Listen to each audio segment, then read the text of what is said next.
Benvinguts a Busca'm al bosc, però avui no ves del bosc, sinó ves de Can Benet. És la casa dels meus amics, en Josep Casals i la Mercè Samont, perquè tenen un exemplar d'una planta molt singular i molt curiosa per mi. Mireu, és l'Artemisia absinthium, el ajenjo, dit també encens o doncell. És una planta molt amarganta i, a més, amb un aroma molt peculiar.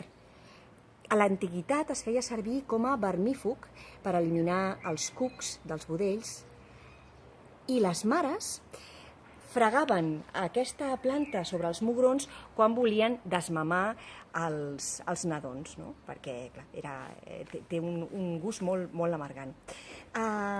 És el principal component de l'absenta i també un dels ingredients del vermut.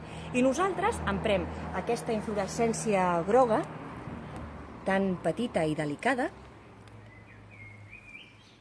com a condiment de la nostra ratafia.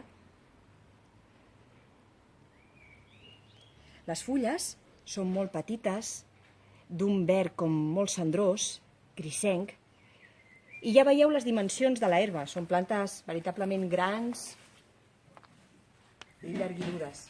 Pràcticament fan la mateixa alçada que jo. És un apunt més de les acaballes de la primavera. Ens trobem al proper vídeo de Busca'm al bosc.